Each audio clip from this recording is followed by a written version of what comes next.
Fala galera, beleza? Professor Antônio Nogueira na área novamente e hoje vamos resolver algumas questões da EA. É isso aí, tá chegando aí a segunda prova da EA e vamos resolver algumas questões para exercitar, ok? Vamos lá? Vamos cair dentro? Vamos lá, primeira questão. Assinale a alternativa que traz a correta sequência dos termos que preenchem as lacunas do poema abaixo, observando a regência dos verbos que os exigem. Beleza? Então, uma questãozinha aí de regência verbal. Hão de chorar ela os cinamomos, murchando as flores ao tombar do dia, os laranjais hão de cair os pomos, lembrando-se que colhia, hão de chorar a irmã que sorria, e depois lá embaixo, que a viu nascer e amar, há de envolver alguma coisa. Então vamos lá. Quem chora vai chorar por alguém. Pede preposição por, né? Então, ali você já mata a maioria das alternativas e só pode ficar a letra B ou a letra D. Depois, lembrando-se, ó, nós temos o verbo agora lembrar, e verbo lembrar quando pronominal, ou seja, quando tem um pronome atrelado a ele, ele pede uma preposição no seu complemento. Ou seja, pede um objeto indireto. Verbos lembrar e esquecer. Nesse caso, lembrando-se daquela. Pronto, já até matamos a questão, porque na anterior só poderia ser a B ou a D, e agora só pode ser a B, tá? Vamos só verificar as outras. Lembrando-se daquela que colhia, quem colhe, colhe alguma coisa, ó, que os colhia. Por quê? Os pronomes oblíquos, átomos, o, os e a, as, fazem papel de objeto direto. Quem colhe não colhe alguma coisa? Então, colhia os. Certo? Próxima, hão de chorar a irmã que sorri. Ó, quem sorri, sorri a alguém ou para alguém. Então é necessário um pronome oblíquo átono com função de objeto indireto. E quem faz essa função? É o objeto lhe, tá? É o pronome lhe, aliás. Então lá, ó, lhes sorria. E depois lá embaixo, que a viu nascer e amar, hão de envolver lá. Só pode ser envolver lá. Por que existe esse lá? Porque quando você tem verbos que terminam em R, S ou Z, tá? Você precisa colocar um L diante dos pronomes a, as, os e o, ok? Por quê? Envolver a. Tirou o R caiu. E aí ficou envolver las, ganhou o L juntamente com o pronome oblíquo átono as. Beleza? Se liga nessa regra. Então ficou letra B. Próxima questão. As palavras abaixo estão corretamente acentuadas em. Vamos verificar então agora a acentuação gráfica. Ó. Letra A, ruína. Ok. Segunda vogal tônica do hiato, né? Você tem um hiato aí quando você tem separação de vogais, ok? E o I e o U, quando são tônicos, segunda vogal, são acentuados. Beleza. Ainda, ó, ainda já não é acentuado. Por quê, professor? Mas não é a segunda vogal tônica do hiato? Sim, só que, neste caso, ela teria que estar acompanhada de S, ok? Se ela for uma palavra sozinha, como ruína, né? Aliás, uma letra sozinha, ruína, o I ficou sozinho, vai ser sempre acentuado. Mas, quando não estiver acompanhada de S, né? For uma sílaba em que a segunda vogal tônica do hiato não esteja acompanhada de S, ela não será acentuada, tá? Então, ainda não é acentuada. Então, já matou essa questão aí. Xiita, tudo bem. Agora, rainha também não é acentuada. Por que não é acentuada? Porque vem o NH depois, tá? Quando é seguida de NH ou não acompanhada de S, ela não é acentuada. Vamos lá. Então, letra B. Feiura, saúde, paú, saúdão. Ó, feiura não é acentuada. Por que não é acentuada a feiura? Porque ela vem depois de um ditongo, ok?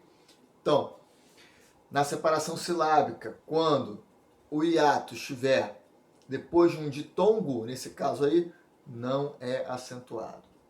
Saúde acentuado, Paú não é acentuado, porque não é acompanhado de S.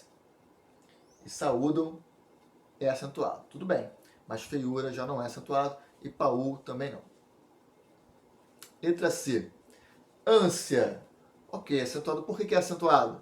Porque uma paroxítona terminada em ditongo. Benção. Certo, é acentuado. Uma paroxítona terminada em ão. Paroxítonas terminadas em ão são acentuadas. Bônus, acentuado. Ó. Paroxítona terminada em us, acentuada. E conso, paroxítona terminada em L. Então aí você tem várias paroxítonas, ok? E várias terminações que fazem com que essa palavra seja acentuada.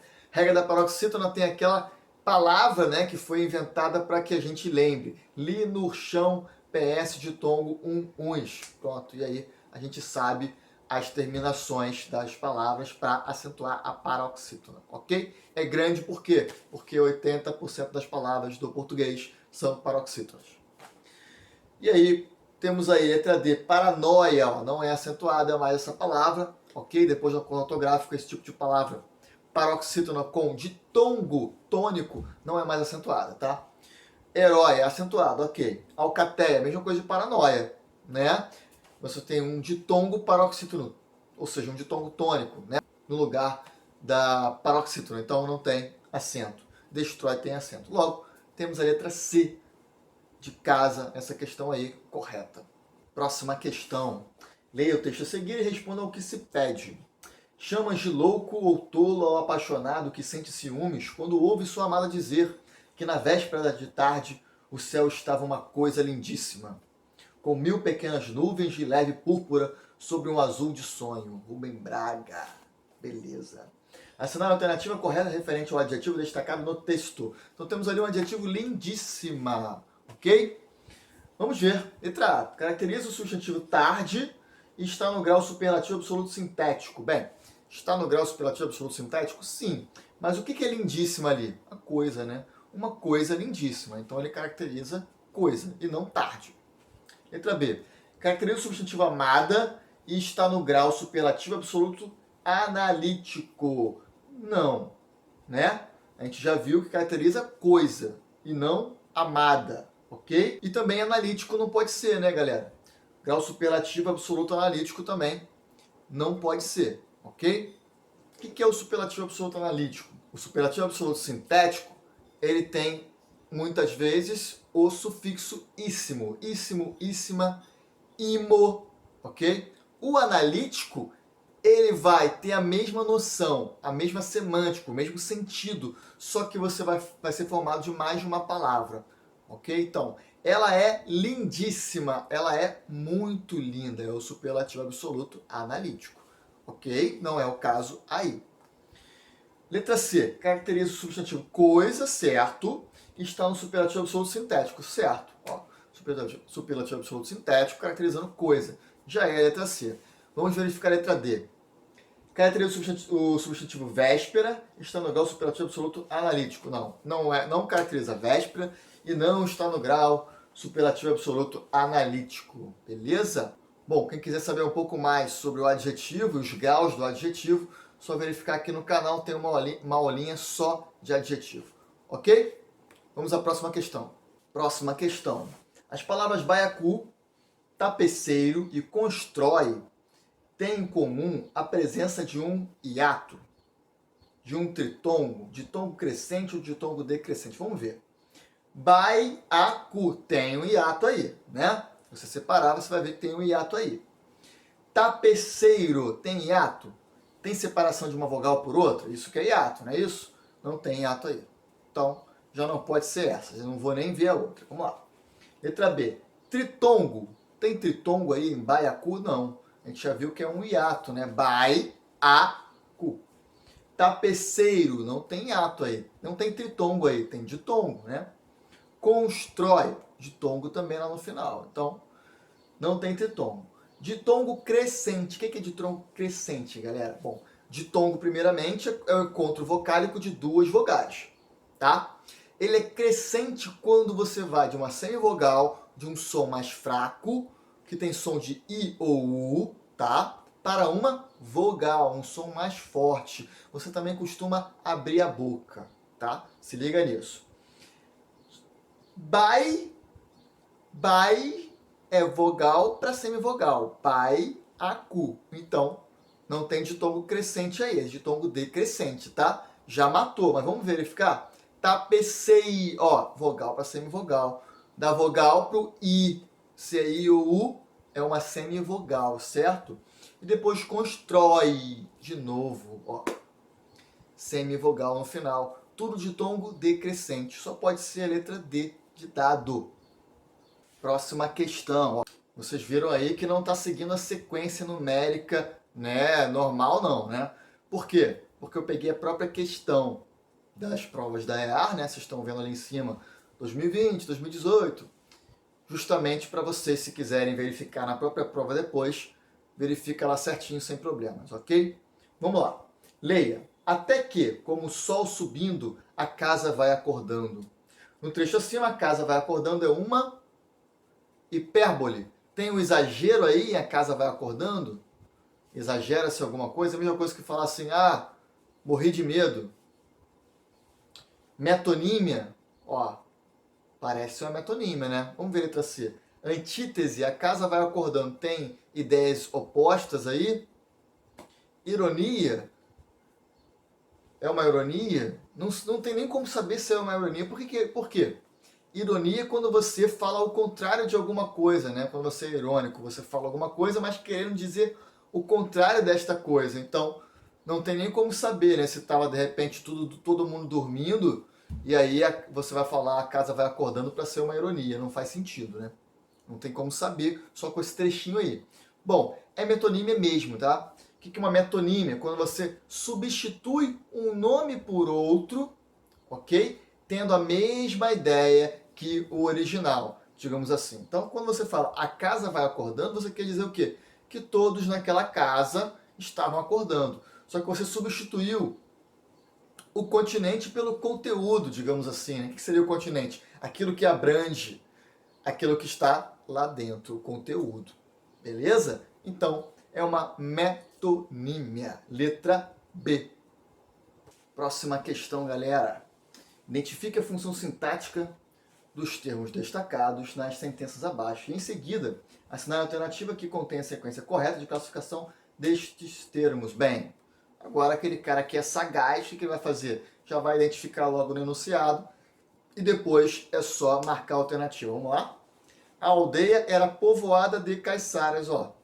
Quem povoava a aldeia? Os caiçaras. Os caiçaras povoavam a aldeia. Isso daí é voz passiva, ok? Voz passiva analítica. Só que ele colocou o D, né? Normalmente usa-se o por, mas não tem problema. A gente da passiva também pode usar a preposição de. É o caso aí, ó. A gente da passiva, tá? Já mata alguma coisa ali.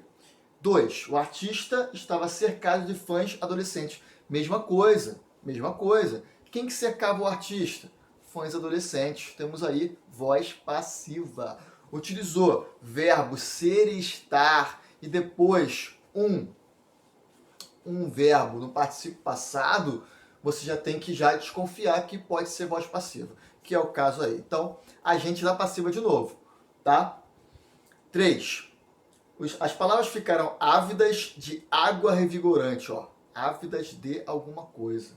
Ávidas é um adjetivo. E logo depois veio de água revigorante, que é um termo preposicionado. Só pode ser o que isso daí? Complemento nominal. Ok? Quem vai se agregar a um adjetivo para completar o sentido só pode ser um complemento nominal. Beleza? 4. Todos foram tomados de sentimentos apaziguadores. Ó. Os sentimentos apaziguadores tomaram todos. Nós temos aí mais um agente da passiva. Ok? Olha lá. Foram tomados verbo ser e depois um verbo particípio passado. De sentimentos apaziguadores é quem pratica essa ação aí na voz passiva. É o agente da passiva. Logo, nós temos a letra C. Agente da passiva, complemento nominal e agente da passiva novamente. Letra C. Próxima questão. Leia. Ó, Dora, rainha do frevo e do maracatu, ninguém requebra nem dança melhor que tu. Beleza? Analisando sintaticamente os versos acima, pode-se afirmar que, letra A, rainha do frevo e do maracatu é vocativo? Não. Não é vocativo por quê? O vocativo veio antes, olha lá, Dora, entre vírgulas. Rainha do frevo e do maracatu seria, na verdade, uma explicação para Dora, né? Uma explicação para o nome anterior. Quando você explica o nome anterior, você faz o quê? É um aposto, né? É o chamado aposto explicativo. Então, rainha do frevo e do maracatu não é vocativo, é aposto. Letra B, ninguém é sujeito, ó. Ninguém requebra nem dança melhor do que tu. Sujeito, tá certo, tá certo. Tem muita gente que verifica a semântica da frase, tá? E esquece de verificar a estrutura, tá? Ninguém requebra nem dança. Quem é que requebra nem dança? Ninguém. Pô, professor, mas é ninguém. Pô, cara, não interessa se ninguém significa ninguém. Ou seja, não interessa se não tem coisa alguma. Eu estou falando nesse caso no sentido. Só que você não deve pensar somente no sentido, você deve pensar em estrutura. Estruturalmente, o ninguém faz o papel do sujeito. Se você tivesse colocado ali, ó, Maria. Maria não requebra nem dança. Ninguém não está no lugar de Maria? Sim. Então, ninguém é o sujeito. Tá certa a questão, desculpa, tá certa a letra B. Ninguém é sujeito, ok? Letra C, Dora é sujeito. Não, já falamos que Dora é vocativo. Dora é aposto. Não, já falamos que Dora é vocativo. E o aposto de Dora seria rainha do frevo e do maracatu. Portanto, essa questão é letra B. Complete as frases de acordo com as regras do plural para os substantivos compostos, constantes dos parênteses e assinale a alternativa que apresenta a sequência correta. Beleza. Número 1. Costumava faltar às aulas de todas as quintas-feiras. Quintas-feiras, tá? Os dias da semana você flexiona os dois nomes, tá? Que formam um substantivo composto. A regra é, quando você tem dois substantivos, um substantivo mais um adjetivo mais um substantivo, ou um numeral mais um substantivo, você deve flexionar os dois termos, ok? Então é quintas-feiras. Beleza, vamos lá. Próximo.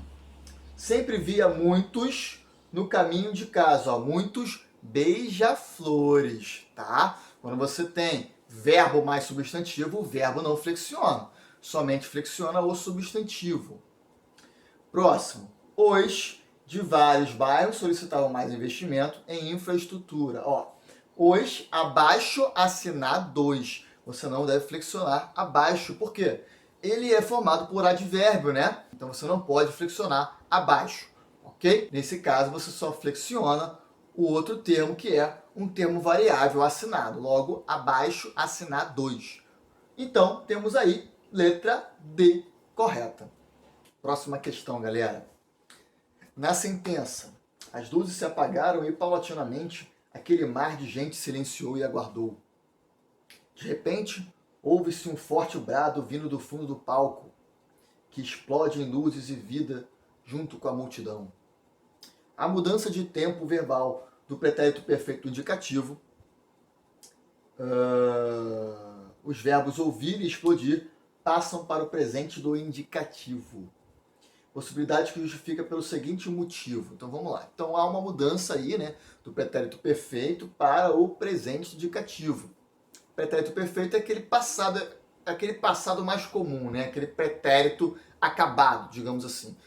Acabou, concluiu-se. E o presente, quando fala de agora. Isso daí não temos dúvida. Vamos lá, letra A. A indicação de uma ação permanente, constante, que não sofre alteração. Ó, não sofre alteração. As luzes se apagaram e, paulatinamente, aquele mar de gente silenciou e aguardou. De repente, houve-se um forte brado vindo do fundo do palco. Ó, vai sofrendo alteração sim, tá? Não é sem alteração. Tá errado isso aí. Letra B. A indicação de um fato futuro, mais próximo, conforme se percebe pela sequência temporal dos fatos. Não, não é futuro, né? pretérito perfeito é passado e presente depois. Então, já caiu por terra essa aí. Letra C. A indicação de um fato habitual, ainda que este não esteja sendo reexercido no momento em que se fala. De um fato habitual, faz sentido? Ó, as luzes se apagaram e paulatinamente aquele mar de gente silenciou e aguardou. De repente ouve-se um forte brado, vindo do fundo do palco. De repente ouve-se um forte brado, não tem nada de habitual aí, né? Que explode em luzes e vida junto com a multidão. Não tem algo aí habitual, não gera algo constante aí. Tá falando de um fato que ocorreu, beleza? Só pode ser a D, mas vamos verificar. A indicação de um fato já vivenciado, ó, que se atualiza no momento da narração, como forma de se garantir vivacidade ao texto. Exatamente. Vamos ler de novo? As luzes se apagaram, que paulatinamente aquele mar de gente silenciou e aguardou. De repente, houve-se um forte brado vindo do fundo do palco. Ó, era uma coisa que ocorreu, tá? Ou seja, uma coisa passada, e para dar uma sucessão de fatos, ele traz para o presente. Houve-se um forte brado vindo do fundo do palco, que explode em luzes e vida, junto com a multidão. Beleza? Tudo isso ocorreu no passado. Mas para dar uma sucessão de fatos ocorrida no passado, ele torna do pretérito, ele coloca o pretérito para o presente. Beleza? Então essa questão aí, letra D.